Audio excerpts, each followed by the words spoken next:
Hola, ¿qué tal amigos? Bienvenidos a un episodio más de la Biblia bajo los lentes en este largo estudio del Evangelio de Marcos que estamos realizando. Y en esta semana nos vamos a focalizar en el capítulo 11 entre los versículos 12 y 25 que van a relatar cosas, episodios que seguramente ya conocen, pero donde vamos a descubrir cosas bastante novedosas. Vamos entonces al texto.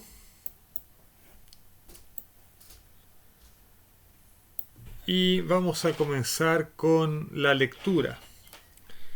Leo desde la Biblia de las Américas que dice: al día siguiente, y ese al día siguiente se refiere al día siguiente de la entrada a Jerusalén. Ustedes recordarán que en el video anterior dejamos a Jesús luego de haber entrado a, a Jerusalén, lo que comúnmente se conoce en la tradición cristiana como la entrada triunfal a Jerusalén, que en el Evangelio de Marcos termina de una manera triste, nosotros dijimos patética en su momento, ¿no es cierto?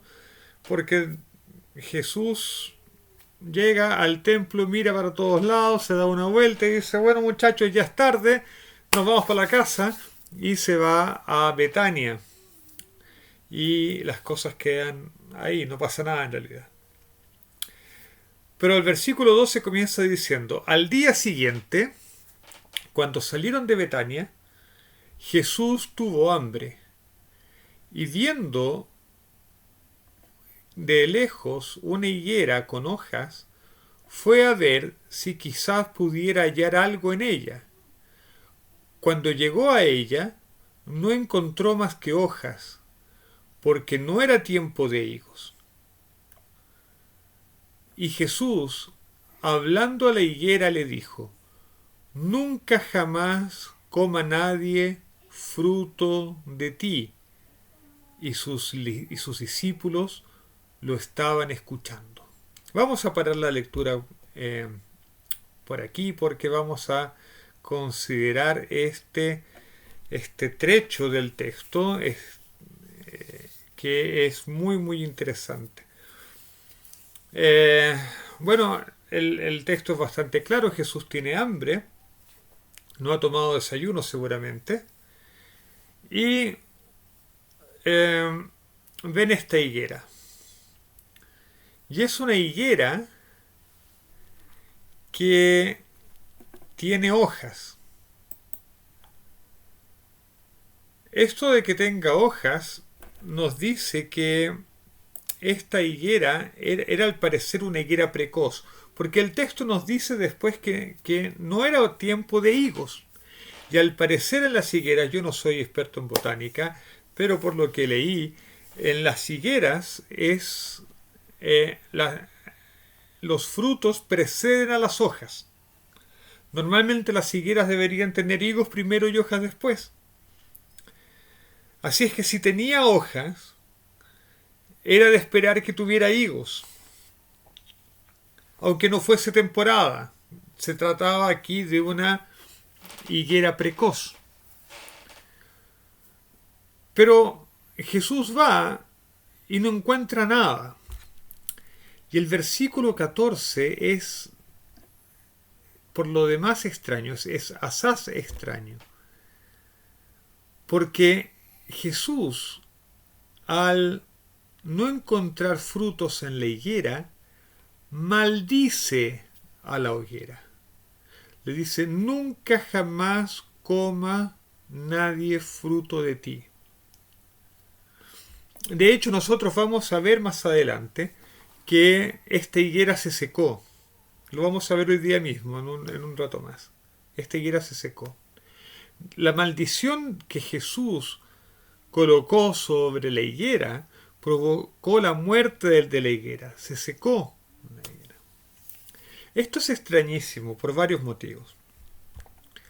Porque en primer lugar, existe en la Torá una prohibición de dañar árboles frutales.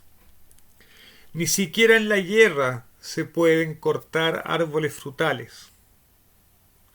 Por lo tanto, uno puede pensar que aquí Jesús está incurriendo en una violación de la Torá. Y eso es gravísimo. Porque si Jesús está violando la Torá, entonces no puede ser el Mesías. De hecho, los discípulos quedan tan consternados que lo único que se dice de este episodio en el texto es que los discípulos lo estaban escuchando. Ni siquiera que lo estaban viendo, lo estaban escuchando. Estaban prestando atención a lo que pasaba. Entonces, estamos frente a una situación espantosa, una situación en que posiblemente estamos viendo a Jesús en plena transgresión de la Torá, a menos que haya un motivo muy fuerte para que Jesús dañe a una planta que da frutos, que como decimos está prohibido en la Torá. Bueno, uno podría pensar que en realidad se trata de un acto profético. Por ejemplo, en Jeremías 8:13, en un contexto de juicio anunciado por Jeremías, se dice: ciertamente los destruiré, declara el Señor. No habrá uvas en la vid, ni higos en la higuera, y la hoja se marchitará. Lo que he dado pasará de ellos.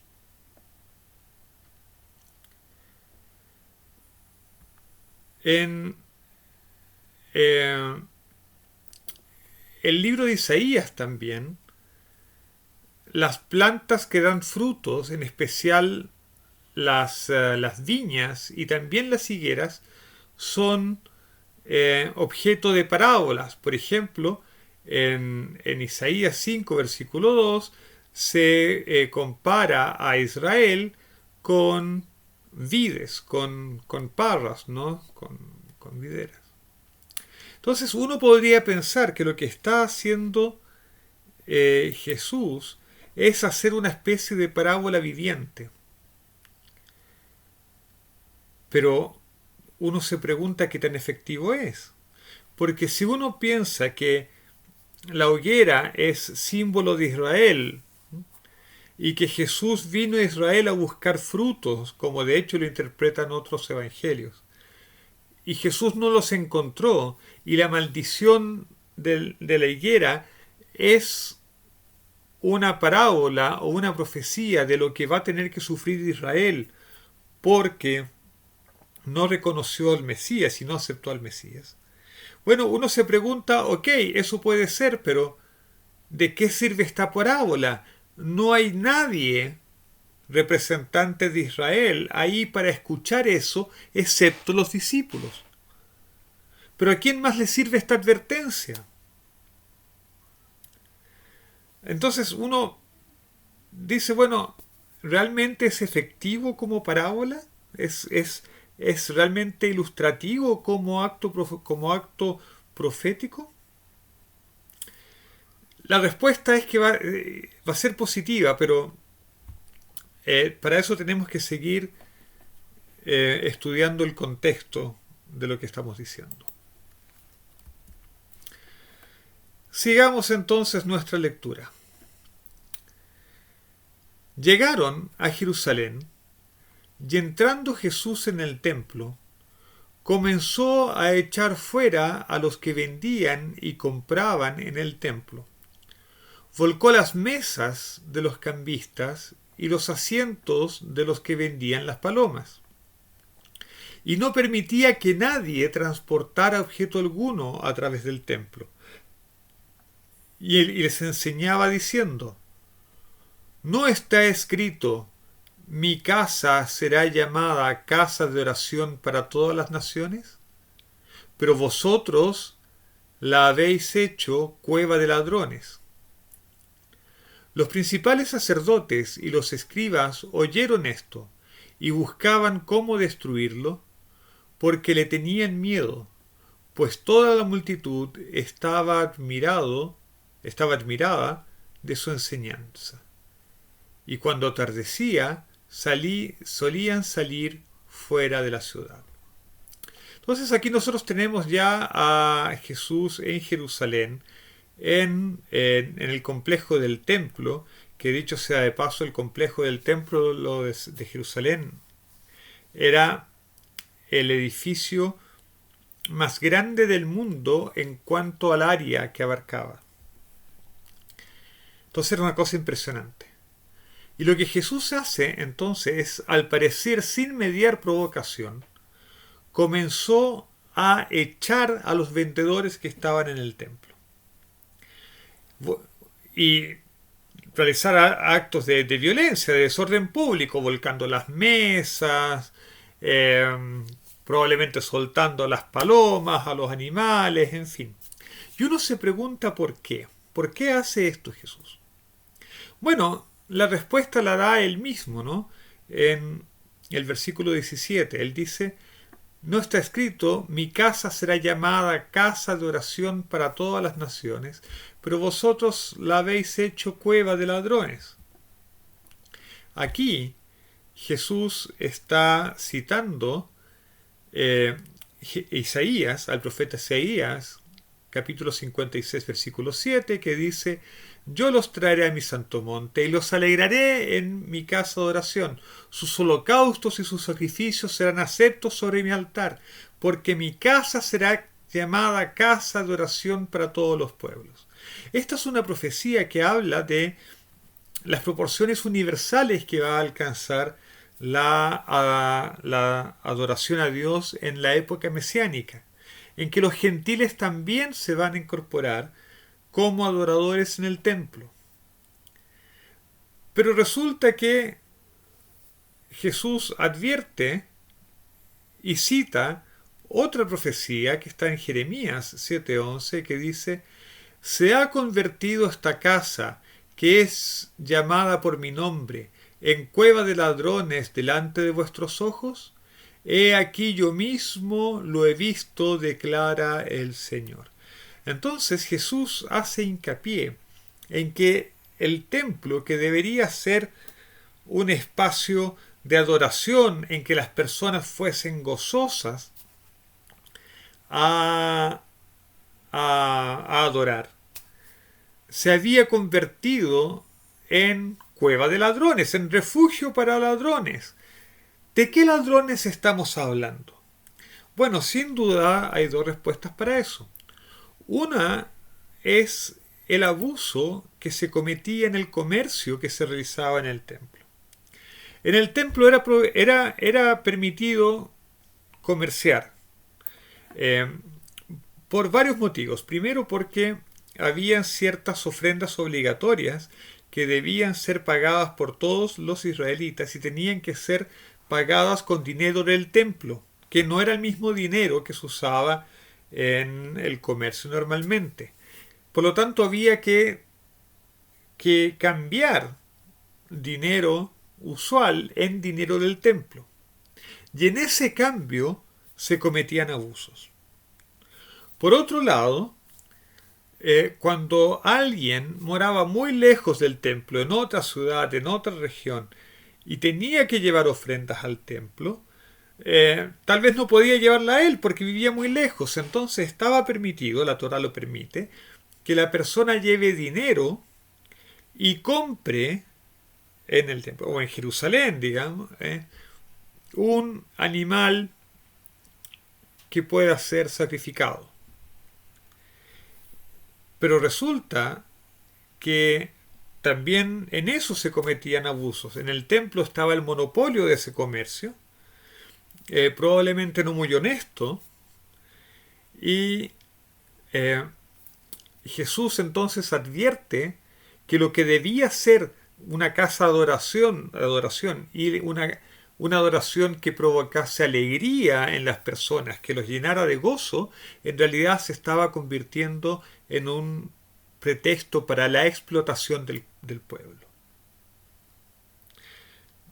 En otros términos, Jesús está condenando la explotación religiosa, está condenando el uso de la religión como medio de explotar al pueblo, de sacarle dinero, como medio de enriquecerse, como medio de estafar al pueblo. Y uno se pregunta si eso no ocurre hoy día también. Y ciertamente eso ocurre. Nosotros vemos aparatos religiosos enteros, armados, ideológicamente, para obtener dinero de las personas. Vemos abuso en la venta de, qué sé yo, agua del Jordán, arenas del Sinaí, piedras de no sé dónde, reliquias de todo tipo, abuso, abuso y abuso. Y la religión, que debiera ser la reconciliación entre el hombre y Dios, y la fuente de alegría para el ser humano, y la fuente de estímulo para lo mejor de sí mismo, de superación, para ser mejores personas y todo lo demás, se vuelve en una causa de explotación de las personas, principalmente de los más pobres. Y eso es inaceptable a los ojos de Dios y es inaceptable a los ojos del Mesías. Por lo tanto, Jesús, tomando actitud de Mesías, de rey, asumiendo su condición, hace juicio al templo y ejecuta una sentencia contra el templo. Por otro lado, así es que, paréntesis antes de terminar, no lo digo yo, pero lo dice la Biblia, a todos aquellos que explotan a las personas en nombre de la religión, cabe decirles que tengan cuidado, que se arrepientan, porque si no lo hacen, entonces van a conocer de cerca la ira de Dios. Y como diría Jesús, ahí será el llanto y el crujir de dientes. Cierro paréntesis.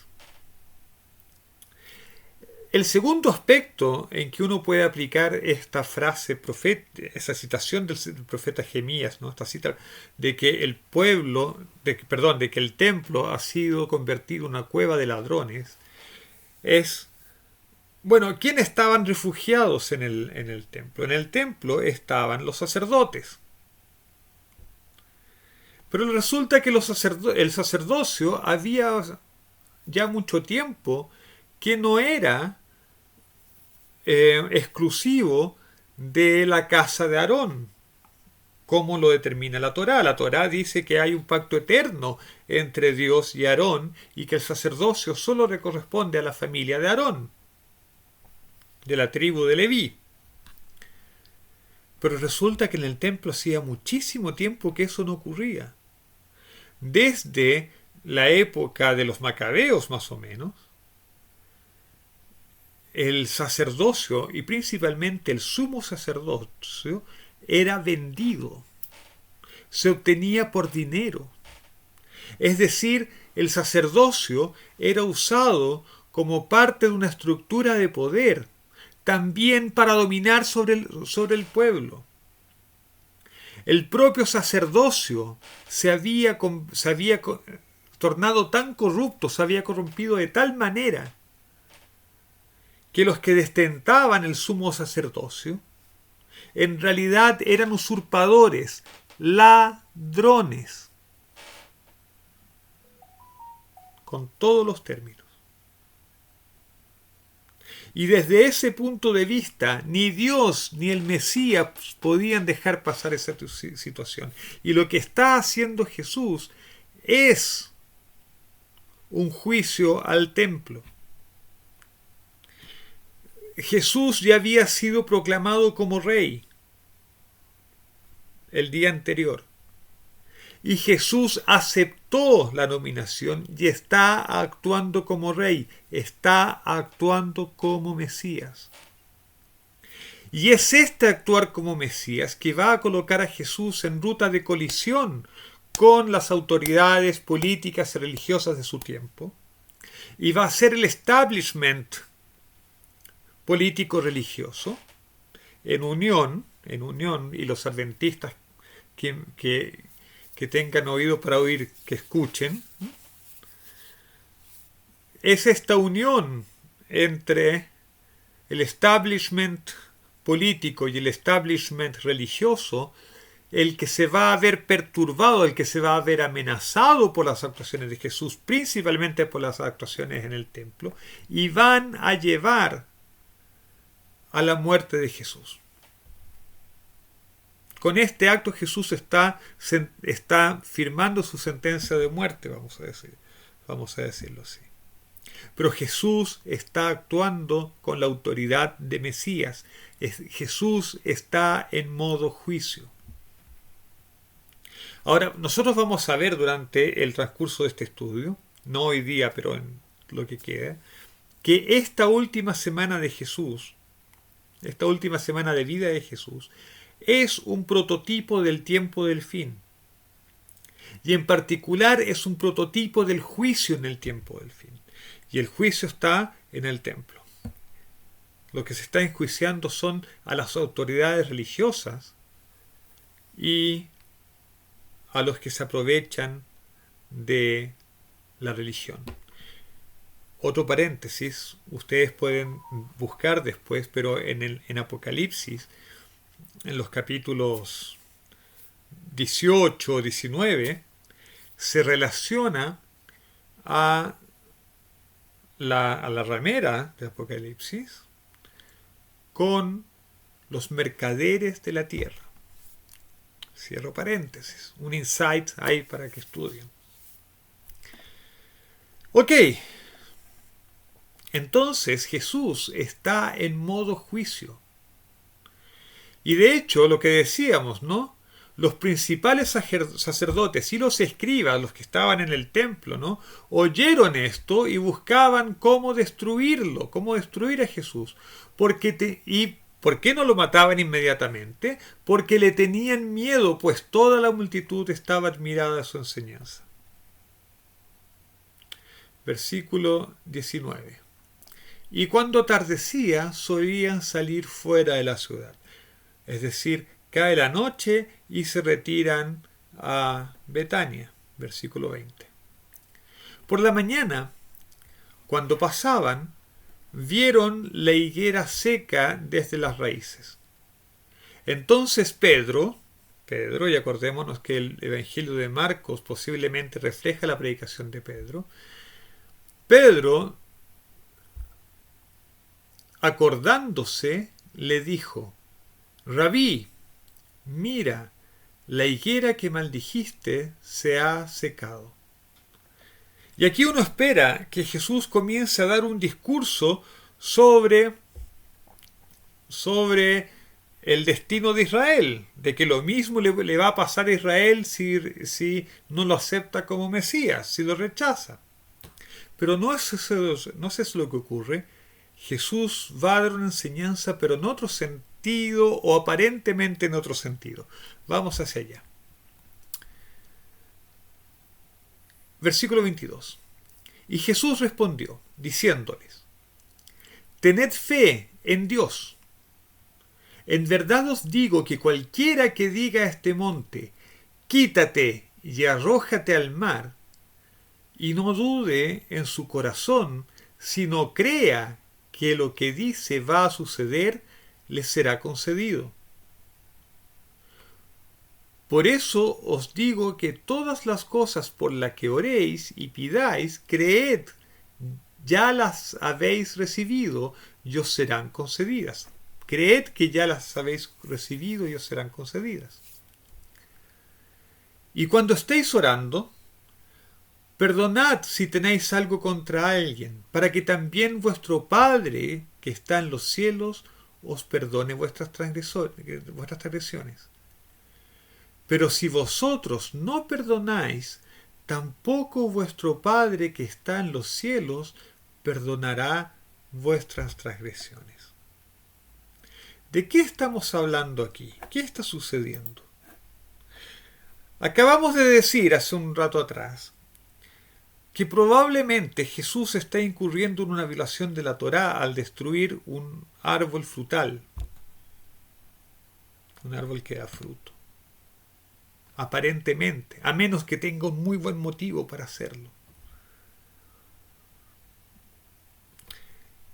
Y ahora que tiene la oportunidad de hacer de dar ese motivo, de decir, miren, esto es una parábola para Israel, para que se arrepienta y todo lo demás, Jesús aparentemente se pone a hablar de otra cosa, se pone a hablar de que cuando oramos necesitamos orar con fe.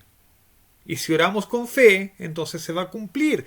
Damos esa promesa. Y además nos dice que cuando oremos tenemos que tener la seguridad de haber perdonado a aquellos contra quienes tenemos algo.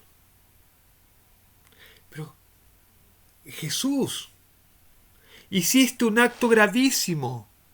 Mataste una planta que da fruto. ¿Cómo se te ocurre tomar esto con liviandad? Y empezar a decir cosas que podrías haber enseñado en otra ocasión. ¿Por qué ahora? Recordemos, Jesús está en modo juicio.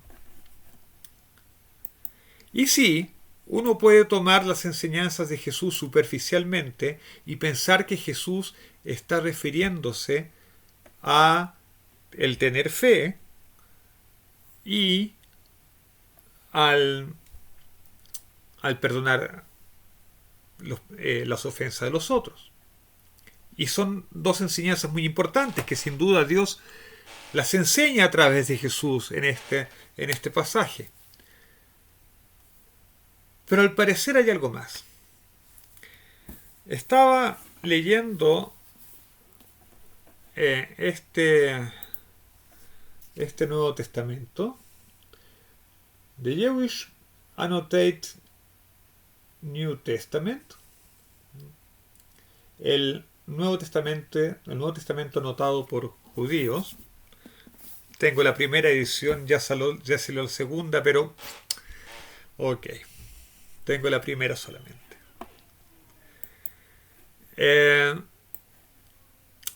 Y los comentaristas, este es un Nuevo Testamento comentado por académicos judíos.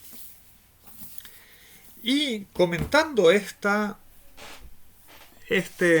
trecho, esta parte, los comentaristas se preguntan, bueno, aquí está dando Jesús un ejemplo, le está diciendo, en verdad os digo que cualquiera que diga a este monte, quítate y arroja al mar, y no dude en su corazón, sino que crea que lo que dice va a suceder, le será concedido. La pregunta que se hacen los comentaristas es, bueno, ¿de qué monte se trata? El texto dice, este monte. ¿Y cuál es este monte? Bueno, probablemente el monte del que está hablando es el monte del templo. Entonces vean, Jesús está diciéndole a sus discípulos, cualquiera que le diga a este monte, al monte del templo, al monte Sión, el centro del mundo, donde está la adoración a Dios, quítate y arrójate al mar. ¿Y qué es el mar? El mar es la fuente del caos primordial, es de donde Dios realiza la creación. Cuando la tierra estaba desordenada y vacía, lo único que existía era el mar.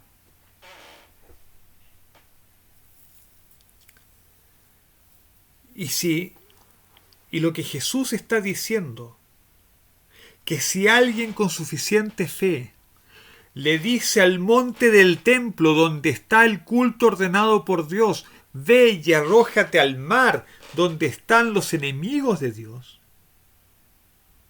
eso va a ser concedido.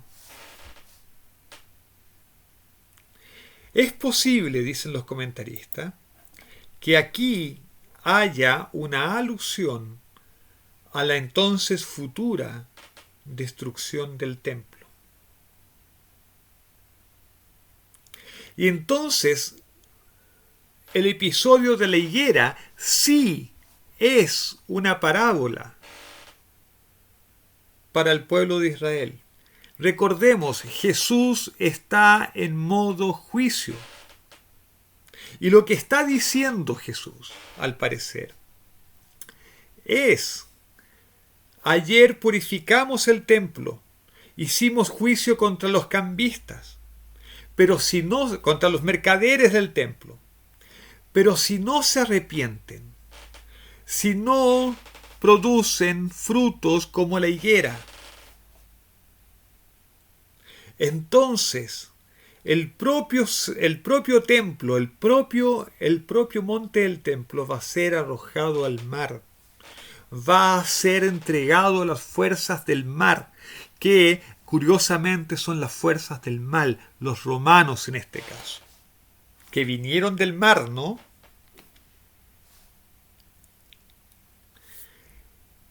Y no era necesario que estuvieran presentes ahí los dirigentes judíos para que la parábola fuera efectiva, porque estaban los discípulos. Fíjense lo que decía el versículo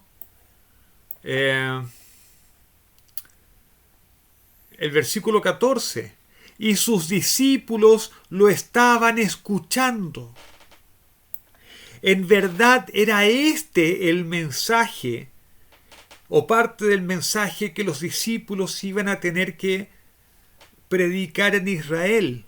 Arrepiéntanse, hagan teshuvá, vuelvan a Dios, produzcan frutos de arrepentimiento, como les decía Juan Bautista, porque si no lo hacen, entonces van a tener el destino de la higuera, y va a ser como si el templo, el propio templo, fuese arrojado al mar, e Israel va a tener que sufrir las consecuencias de las fuerzas romanas desatadas, y van a tener que partir al exilio.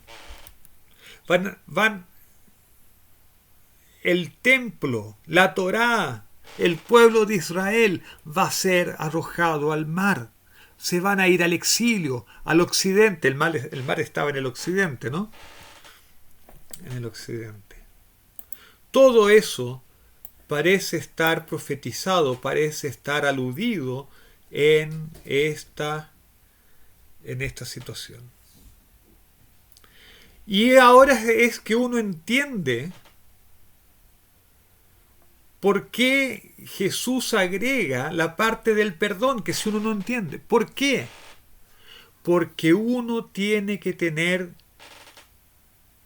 en consideración que suceda lo que suceda, o los discípulos por lo menos, suceda lo que les sucediere, no podían albergar rencor ni sentimientos de venganza en sus oraciones. Ellos podían incluso haber tenido el poder de ellos mismos mandar el monte del templo, que iba a ser la fuente de todas las persecuciones futuras que ellos iban a recibir. Acuérdense que Saulo de Tarso, cuando quiere perseguir a los cristianos, él va a donde el sumo sacerdote y le pide cartas a los sacerdotes en el templo, ¿no?, para perseguir cristianos en Damasco. Por lo tanto, el templo iba a ser la fuente de todas las persecuciones que los discípulos iban a recibir por parte de los judíos. Ellos podrían haber tenido la tentación de ellos mismos orar para que ese templo fuese destruido. Pero lo que le está diciendo Jesús es que pase lo que pase, no guarden rencor en su corazón y perdonen. No busquen la venganza, no busquen ser ustedes los instrumentos o los provocadores de la ira de Dios. Si Dios va a tener que hacer justicia con el templo, lo hará Él.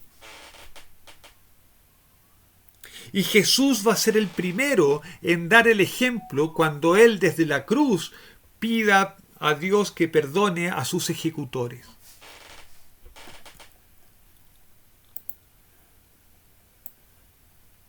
Por lo tanto,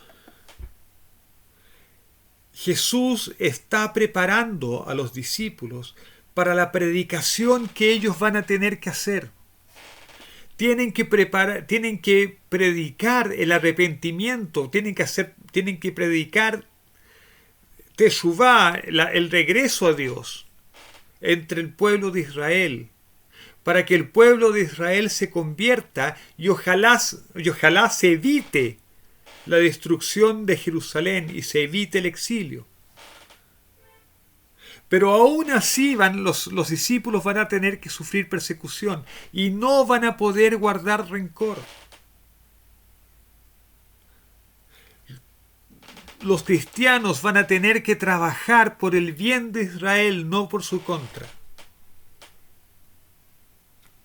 Finalmente la destrucción del templo fue inevitable y la salida de Israel al exilio también fue inevitable. Pero hay que seguir buscando la teshuvá. Hay que seguir buscando el arrepentimiento entre ellos y entre nosotros. Para que ahora el Mesías pueda retornar en breve. Pueda retornar pronto. Para hacer juicio nuevamente. Pero para hacer un juicio en que el mal sea condenado. Y para que su pueblo sea redimido, para que su pueblo sea restaurado a la posición que le corresponde junto a nuestro Dios, tanto judíos como cristianos, que podamos adorar juntos a nuestro Dios y que pueda cumplirse la profecía de que el templo de Dios sea un templo, una casa de oración para todas las naciones. Que esa sea nuestra experiencia, que aprendamos a buscar el bien de los demás y a perdonar para que seamos perdonados. Que el Señor nos bendiga y Shabbat Shalom.